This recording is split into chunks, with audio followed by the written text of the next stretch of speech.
Hello everyone, welcome in my first video. तो आज मैं आप सभी को बताऊंगा कि हाउ हम हाफ ईयरलीज में जो केमिस्ट्री है उसके अंदर कैसे 100 आउट ऑफ 100 में स्कोर कर पाएँ एंड मैक्सिमम मार्क्स में स्कोर कर पाएँ। अगर आपके पास टाइम कम रह गया है एंड अगर आप चाहते हैं कि हाफ ईयरलीज में हम अच्छे मार्क्स से पास हो जाएं, तो कुछ ऐसे टॉपिक्स हैं जिनको आपको अच्छे से प्रिपेयर करना होगा, जिनके लिए मैं अब नेक्स्ट वीडियोस भी बनाऊंगा उनको प्रिपेयर कराने के लिए। तो आप उन टॉपिक्स को कंसिडर कर सकते हैं एंड वेयर एज कुछ टिप्स एंड ट्रिक्स होती हैं जिनसे आप केमिस्ट्री में as a whole good score कर सकते हैं अगर आपने 100 मार्क्स का एम रखा है।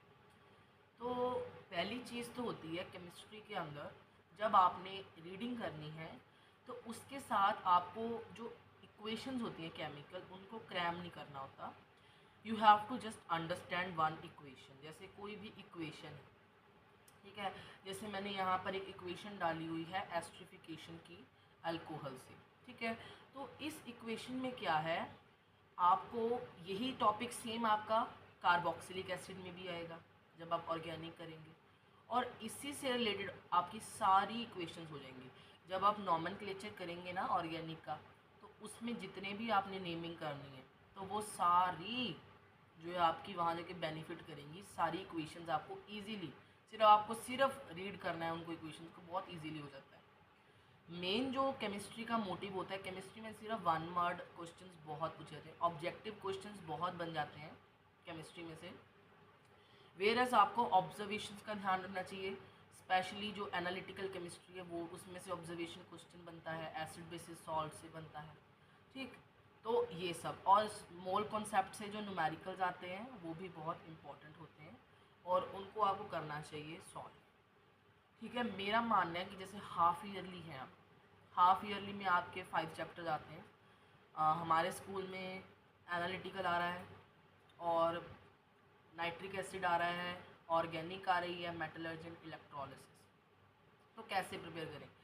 सबसे पहले तो मेरा यही होता है, जब भी आप कोई भी सब्जेक्ट प्रिपेयर करें तो पहले इजी चैप्टर्स को उठाएं। सबसे पहले इजी चैप्टर्स को आप एनकरेज करें, इजी चैप्टर आएंगे, ठीक है। तो उससे क्या होगा, आपका ब्रेन एक साइकोलॉजिकली अपने आप को कॉन्फिडेंट फील करेगा कि हमने कुछ कर लिया है।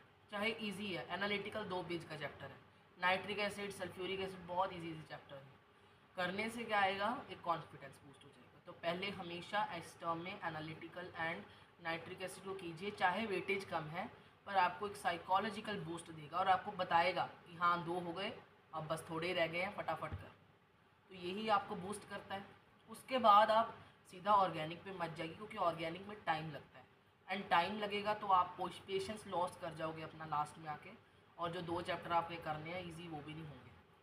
तो इसीलिए मैं प्रेफर करता हूँ कि ऑर्गेनिक लास्ट में ही की जाए। वेयर एज आप इलेक्ट्रोलिसिस एंड मेटलर्जी को कर सकते हैं। देखिए, आप ज्योग्राफी को देखेंगे तो ज्योग्राफी में जो मिनरल वाले चैप्टर्स हैं, जिसमें हम बात करते हैं मिनरल्स में, ठीक है, एंड मिनरल बेस्ड जो सारा हमारा कोल वाला चैप्टर है, वो हमारा मेटलर्जी से बहुत रिलेटेड है। तो आप उन 2 चैप्टर्स को स्टडी कर सकते हैं ईजीली इकट्ठे। मेटलर्जी में कुछ नहीं है। और सबसे इम्पॉर्टेंट बात जो मैं इस वीडियो की मैं कहूँ सबसे इम्पॉर्टेंट बात होने वाली है, वो है स्टिक टू द सिलेबस। आपको सिलेबस से स्टिक रहना है। CISCE ने स्ट्रिक्टली जो है ये सभी को डिक्लेयर किया है कि सिलेबस से स्टिक रहें। आउट ऑफ सिलेबस क्वेश्चन अगर आता है पेपर में तो आ भी सकता है, एग्जामिनर गलत हो सकता है, बट उसकी ग्रेस मार्किंग भी हो जाती है अगर बच्चे ऑब्जेक्टिफाई करें। वो तभी होगा जब बच्चे उस टॉपिक को लीव करेंगे एंड अपनी आवाज़ को उठाएंगे। तो इसीलिए मैं आपको यही विनती करता हूँ कि जो टॉपिक्स नहीं है ओवरलोड मत लीजिए। ये नहीं है कि आपने चैप्टर स्टार्ट किया तो आप ईच एंड एवरीथिंग कर लेंगे उस चैप्टर की। इससे तो ज़्यादा मैं प्रेफर करूँगा कि जो है टॉपिक सिलेबस में वो करिए और सभी चैप्टर्स के करिए, उसी से ही नंबर अच्छे आएंगे।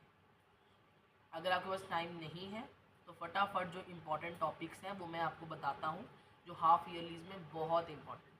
नाइट्रिक एसिड में सिर्फ और सिर्फ जो आपका इंडस्ट्रियल है उसमें सिर्फ इक्वेशंस हैं और आपका प्रोसेस कुछ नहीं है। इक्वेशंस अच्छे से याद होनी चाहिए आपको। मोर ओवर एनालिटिकल में 2 पेज का वो टेबल्स ही हैं, उनको याद कर लीजिए, बहुत आपके लिए बेनिफिशियल रहेगा। इलेक्ट्रोलिसिस में आप सिर्फ इलेक्ट्रोलिसिस के प्रोसेस को रीड मत कीजिए, एक प्रोसेस को जानिए। उसके बाद सिर्फ आपको प्रोसेसेस पता है, डिसोसिएशन ऑफ आयन होगा, उसके बाद वो माइग्रेट करेंगे, फिर वहाँ कैथोड एनोड पे रिएक्शन होगा। देखिए, आप जा तो उसको कॉन्सेप्ट को समझ लीजिए, जा तो फिर थोड़े से ही हैं आप रट्टा लगा लीजिए, ठीक है, तो ही आपके हो सकते हैं वहाँ पर। जा तो आप उसको लर्न कर लीजिए, रट्टा ही लगा लीजिए। अगर समझना है फिर आपको टाइम लगेगा, फिर आप वन शॉट देखिए। वन शॉट अगर आपको यूट्यूब से कहीं से समझ आता है, ओके ऑल राइट, नहीं तो मैं वन शॉट बना दूंगा एक, तो मैं डालूंगा वीडियोस, अगर रिस्पॉन्स अच्छे आएंगे ऐसी वीडियोस डालूंगा हर सब्जेक्ट के लिए कि कैसे आप वन शॉट देख के या कोई भी रीज़न से आप बना सकते हैं अपने मार्क्स अच्छे और स्कोर कर सकते हैं अच्छे मार्क्स। तो केमिस्ट्री में वही मैं कंक्लूजन में आपको वही चार चीज़ें बताऊंगा कि हमेशा पहले इजी चैप्टर्स को कवर कीजिए, छोटे छोटे चैप्टर्स को साइकोलॉजिकल बेनिफिट के लिए। दूसरी चीज़, आपको हमेशा सिलेबस से स्टिक रहना है। मैं आपको सिलेबस की वीडियो डाल दूंगा अगर आप कहेंगे, ठीक है, क्या क्या करना है। ऑर्गेनिक कितनी बड़ी है, आपको ईथर्स नहीं करने हैं, फिर एस्ट्रिफिकेशन में ईस्टर्स की फॉर्मेशन नहीं है, कार्बोक्सिलिक एसिड में एसिटिक एसिड की आपको प्रेपरेशन नहीं है सिलेबस में। सेम आपके अल्कोहल्स में मिथाइल अल्कोहल सिलेबस में ही नहीं है, सिर्फ इथाइल अल्कोहल है, बच्चे कर ही जा रहे हैं सारे स्टूडेंट्स। तो इसीलिए मैं आपको रिकमेंड करता हूँ सिलेबस को जानिए, अपने कहीं से भी जानिए। सिलेबस अपना यूट्यूब पे देखिए, आपके सिलेबस चैप्टर के आगे भी दिया होता है। वेयर एज जो सिलेबस है आप कहीं ऑनलाइन से देख लीजिए या CIC की वेबसाइट में देख लीजिए सिलेबस। मैं सिलेबस जो डिस्क्रिप्शन में दे दूँगा, ठीक है, आप सिलेबस को वहाँ से जानिए, ठीक है। और मोर ओवर जो इम्पॉर्टेंट टॉपिक्स हैं वो मैं आपको यहाँ दे रहा हूँ लिस्ट इम्पॉर्टेंट टॉपिक्स की, ठीक है। ये सारे जो इम्पॉर्टेंट टॉपिक्स हैं ये पेपर में आएंगे ही आएंगे, इनमें से क्वेश्चन बनेगा ही बनेगा, तो आप इनको तो मत ही छोड़िए, ठीक है। हाफ ईयरली है, इसमें स्ट्रेस मत लीजिए सबसे बड़ी बात। और हाफ ईयरली इसको बस आप ऐसे समझिए कि टेस्ट है, ठीक है, इसको लाइटली नहीं लेना। बट सिलेबस अगर ज़्यादा है और टाइम कम है तो इतना भी मत टेंशन लीजिए, ठीक है, हो जाएगा, इजीली है। ज्योग्राफी के लिए भी मैं एक वीडियो बनाऊंगा, ज्योग्राफी के लिए बहुत तगड़ी हैक है, तो उसके लिए मैं नेक्स्ट वीडियो ऑफ ज्योग्राफी लेके बनाऊँगा। Stay tuned.